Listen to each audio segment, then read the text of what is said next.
This is such a powerful, blissful moment to connect with universal energy, especially in the morning that night is turning about to day, and in the evening the day is turning about to the night.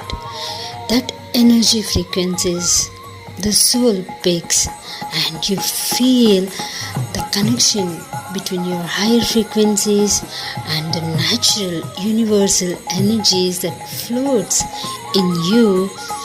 For your mental health and your physical health, it will be completely perfectly balanced and organized.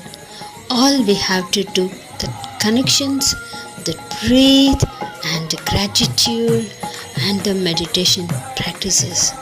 How the divine is working for me, it's miracle.